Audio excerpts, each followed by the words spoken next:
Hello. Ignore my costume. It's beautiful, but it's kind of, it was a last minute thing. But, okay, today I will be rating and reviewing, this is completely spoiler free, all the books I read in March of 2023. Like I said, this is spoiler free, but I will give like a little what it's about, or maybe I'll just read the back of the book on some of them. So that's that.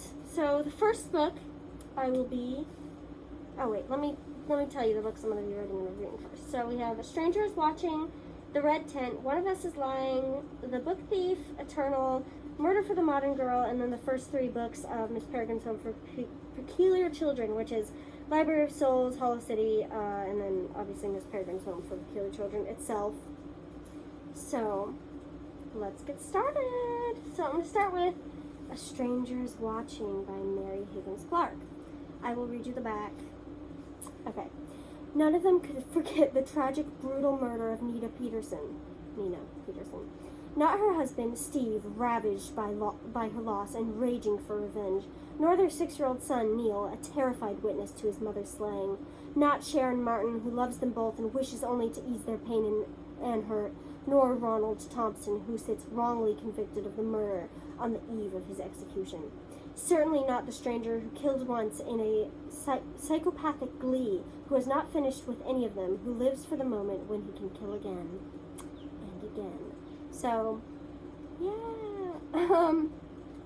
So this book, I would give it like a 6 out of 10, because while it was like decently written and, it had an okay plot, I didn't care about any of them. And I was like, okay, you can, they could all just, die, and I wouldn't really care, which I know that sounds heartless, but, they just weren't very unique. They weren't very, they just, and, especially Sharon, I was like, literally, it's been only, a year since the mom died, and I was like, why won't Neil, like me?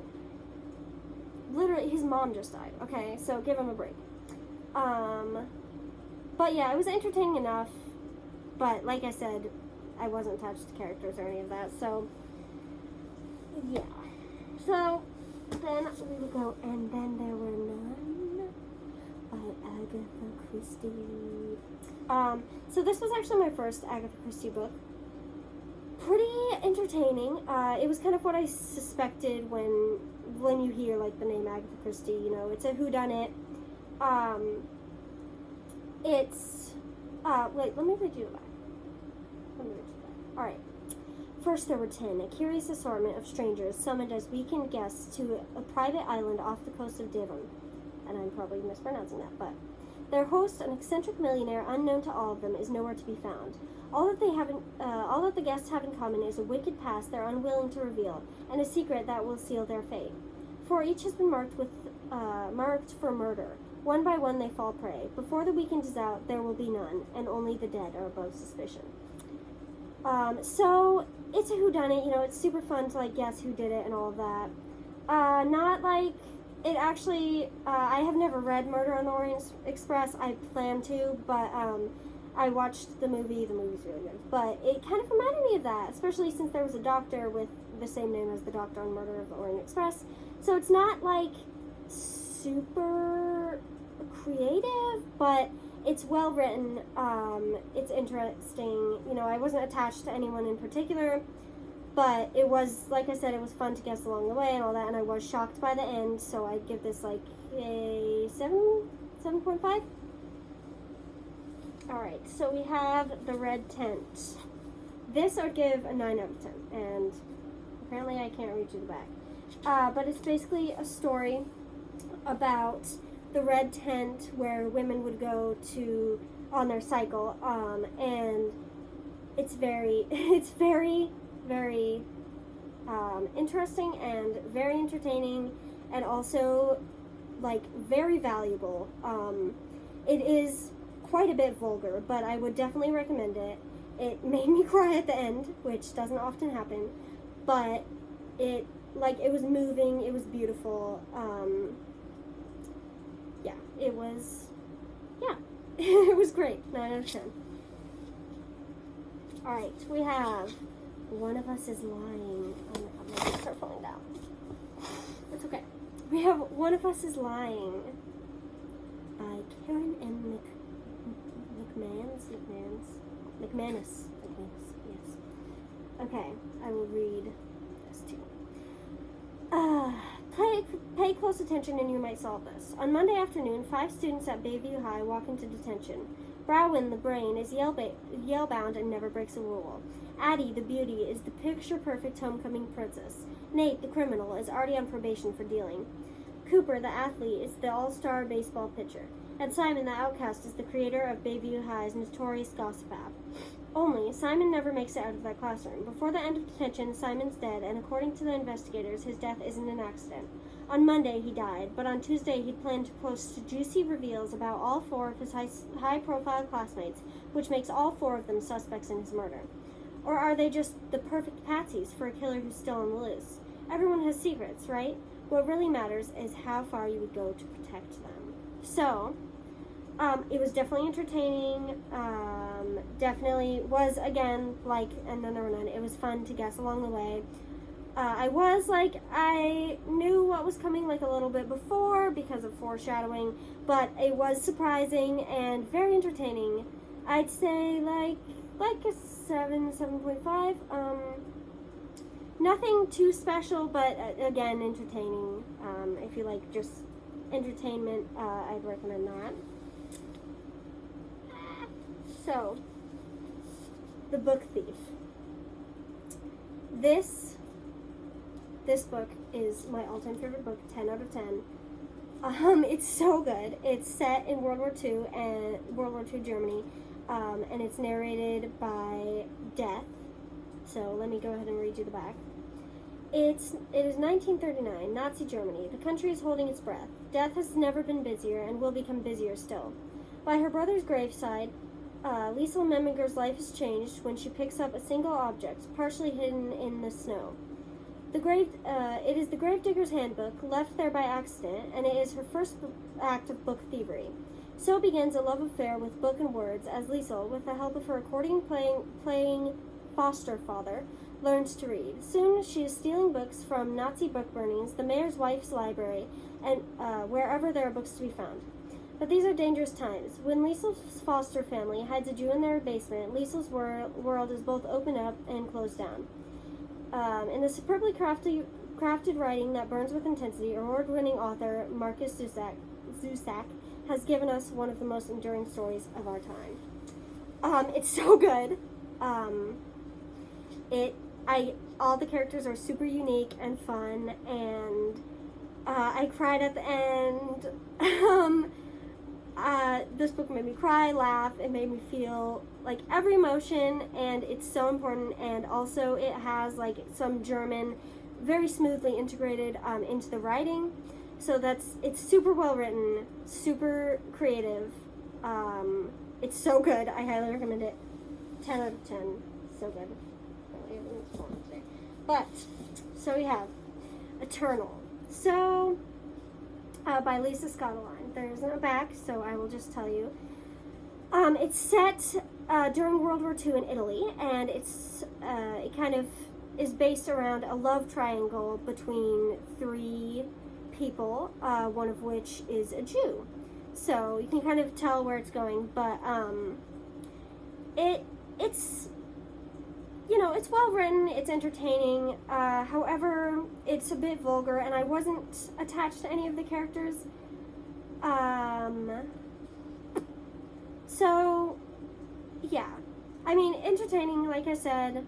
I'd give it like a 6.5 because it's well written in that way. But like I said, the characters just weren't doing it for me.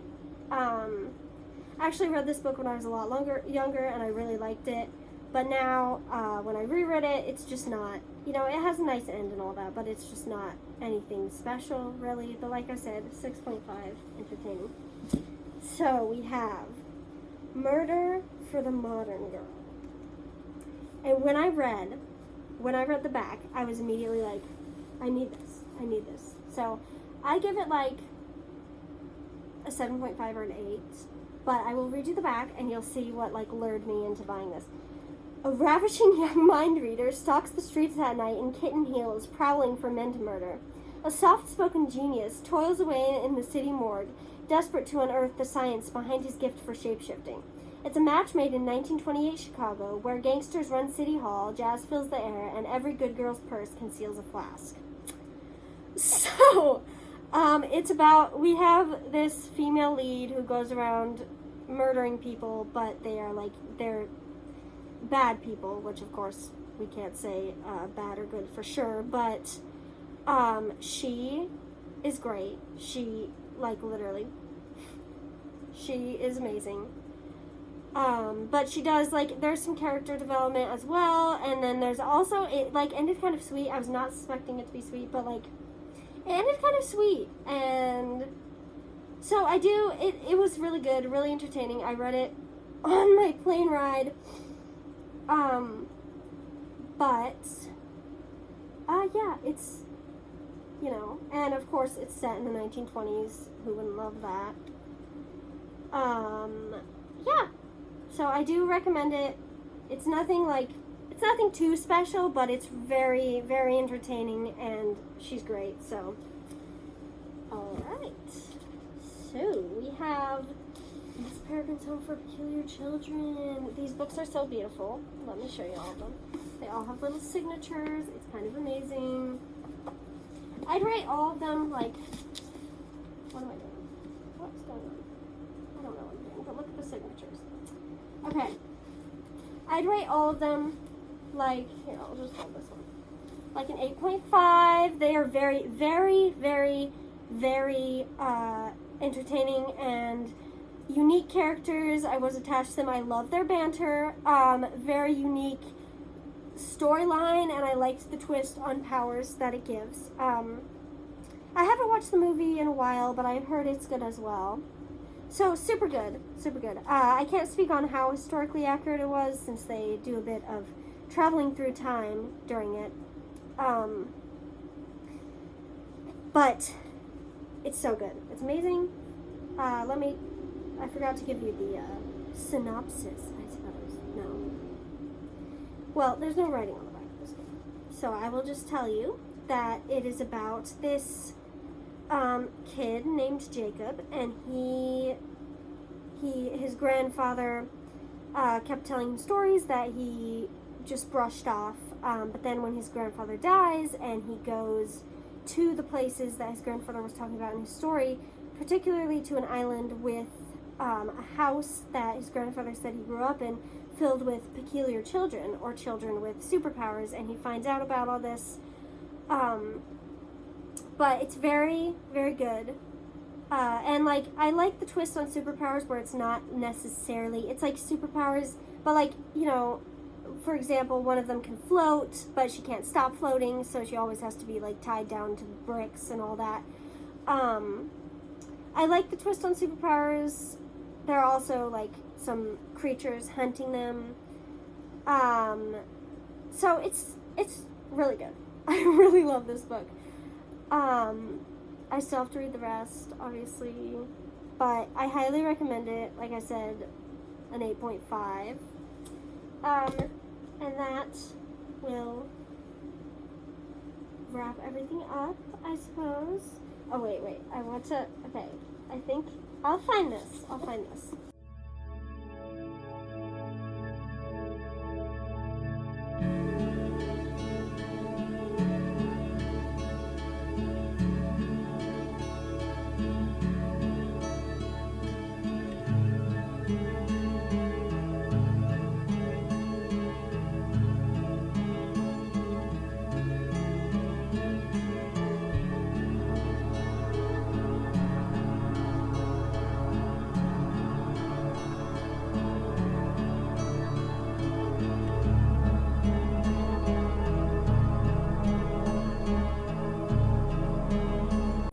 So I'm going to read you this part that's really cute. Okay. It was locked. We shimmied on and tried the next one, but it too was locked, as were the third, fourth, and fifth windows. We're running out of building, I said. What if none of them open? The next one will, Emma said. How do you know? I'm clairvoyant. And with that, she kicked it, sending shattered glass into the room and tinkling down the front of the building. No, you're a hoodlum, I said. Emma grinned at me and then knocked the last few shards from the frame with the flat of her hand. She stepped through the opening. I followed somewhat reluctantly into a dark and cavernous room. It took a moment for our eyes to adjust. The only light came from the window shade we'd just broken, its puny glow revealing the edge of a pack rat's paradise. Wooden crates and boxes climbed to the ceiling in teetering stacks, leaving only a small aisle between them. I get the feeling Bentham doesn't like to throw things away, Emma said. In reply, I released a rapid-fire triple sneeze. The air was swimming with dust. Emma blessed me and lit a flame in her hand, which she held up to the nearest crate. It was labeled RMAM 157. What do you think is in them? I said. We'd need a crowbar to find out, said Emma. These are sturdy. I thought you were clairvoyant. She made a face at me. Anyway, like I said, I love the bickering. Also, it's just great. And obviously that's only with 2 of the characters, but I highly recommend them. They're so funny and so good. And that will be all for today, folks. So I'll see you at the end of the month when I do this month's ratings and reviews. I bid you farewell. And yeah. See you later. Bye.